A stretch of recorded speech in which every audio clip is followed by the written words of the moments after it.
Yentiisa ulira bwesaanikidde abantu be Piamoro Sub-County mukwano gwange ampuliriza. Owa UPDF yeesuddemu akambayaaya bw'atyo n'amamirira amasasi mu basambi b'omupiira omusaayi ne guyiika. Era ono kigambibwa nti yabadde amaze okubeera ng'atamira. Essaawa zabadde 12 ez'akawungeezi enjega eno we yagwiridde bambi mu bantu bano. Kati nze AK Master wulira UPDF weetuuse mukwano gwange ampuliriza. Bano baliwo okukuuma abantu naye munnange kati embeera yayonooneka.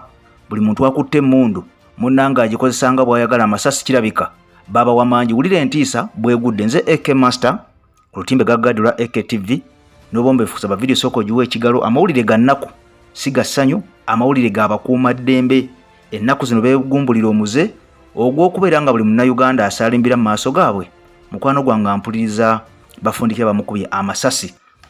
Ompya kankusaba subscribinge okonene kade nze nsooke nkutereko galubendi nkube ne tooki owulire ebisasamaza obunkenke obugudde mu bakuumaddembe be tulina okubeera nga bakuuma abantu n'ebintu byabwe.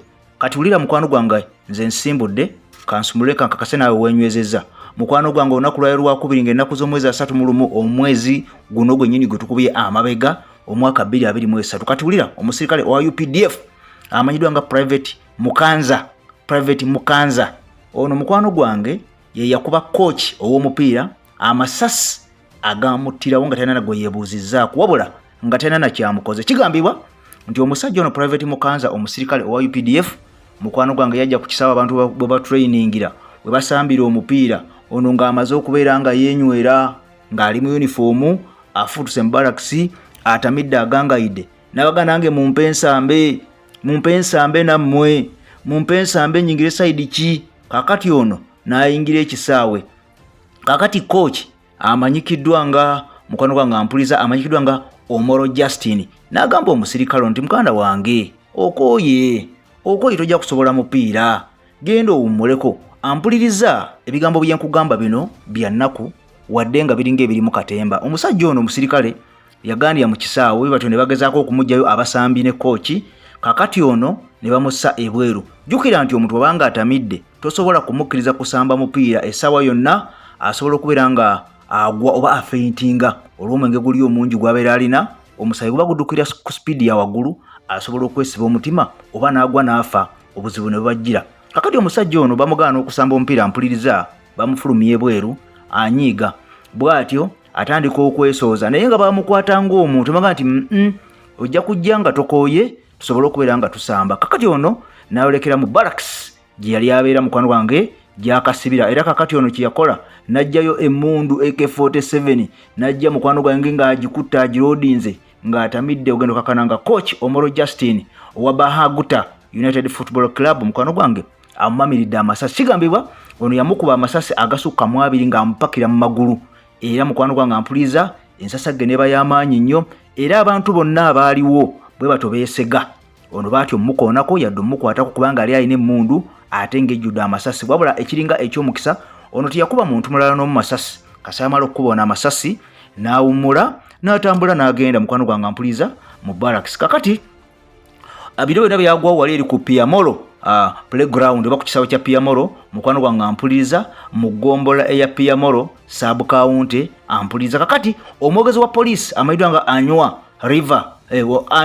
owa River Region Police Spokesperson agamba nti bino byonna kituufu byabaddewo. Omukulu ono amanyiddwa nga David Ogwongo agamba nti bino byabaddewo era omusirikale wa UPDF ono yamaze dde okubeera nga agombebwamu obwala olw'omusango guno gwe yazzizza okukuba omuntu amasasi atamuyinaako buzibu. Kakati mukwano gwange omusajja ono bambi bamuyoddeyoddewo nga tasobola otaasibawo yali ku mimwa ne bayana ne bamutwala mu clinic ne bamugoba ne bagenza okumutwala mu ddwaliro eddene.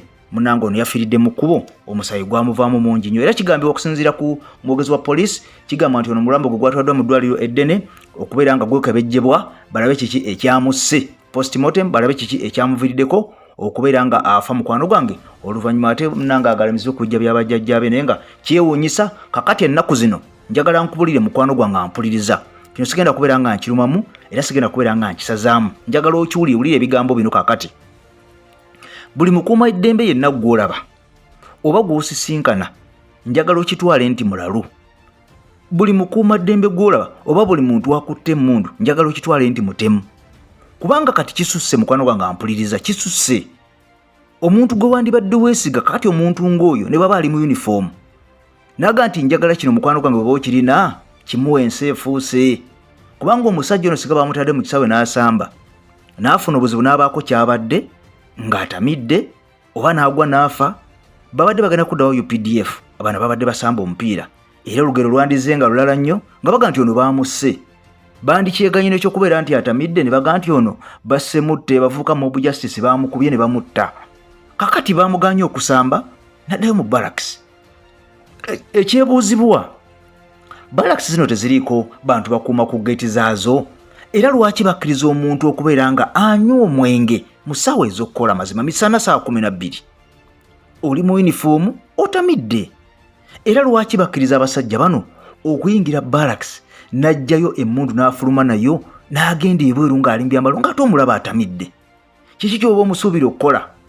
Bino byonna tubyogerako buwogezi kubanga ffe tulina maanyi gasobola bijjawo na birwanyisa naye bekikwatako bawulire. Abantu bano balina okubeera nga bakuuma bannayuganda n'ebintu byabwe. Naye kakati omuntu bw'ava mu bbanga ng'ono n'akuba omuntu amasasi ng'ago gonna bambi n'atuuka n'okufa n'amulessawo famire ye n'amulessawo abaana be, ate nga bino tukimanyi nti gavumenti egenda kusobola kulabirira abaana ba musajja ono Kooki.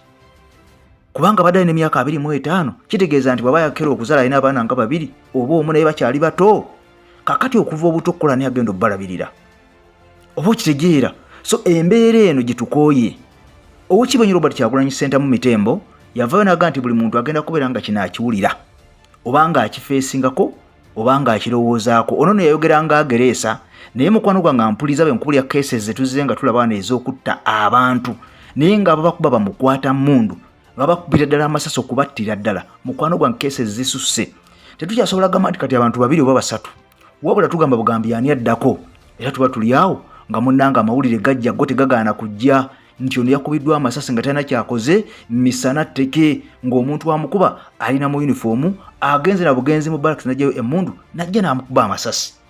So abantu abattibwa kakati Uganda we yatuuka ebintu byatabuka. Tetumanyi muzimu ki oguli mu bakuumaddembe. Njagala nnyo mukwano gwange ntere mu comment yawo ombuliriza kiva ku ki? Embeera eno eva ku ki? Okubeera nga buli muntu akutte emmundu akuba bukubi mu Uganda ng'alinga akuba ekiti, ng'alinga akuba omusota, ng'alinga akuba ekintu ekitemu ennyo oba ekisse ennyo naye nga bakuba bannansi abatalina musango. Bw'onoomala okuntera mu comment yawo oba oli awo nja kutwala endowooza yo nange nga teke eyange, oba oli awo abakulu banaba bagiwulira oba banaba bagiraba ne basala ku magezi naye kisusse ekyamazima obulamu bugenda, obulamu buggwawo. Mu byalo nakunnyumira wano ku video nega nti abantu bangi nnyo abatusibwako obuzibu ng'obwo abali mu byalo ebyo tutamanya. Amuli ne gataba kavalinga kubanga wala naye nga tobamanya. So enjega zifuuse enjega naye ng'ekisingira ddala masasi. UPDF tebakyasasulwa ssente, UPDF empisa zibaweddemu kubanga mukwano gwange ampuliriza UPDF kyekitongole ky'abakuumaddembe ekibadde kisinga okubeera n'empisa wano mu ggwanga Uganda.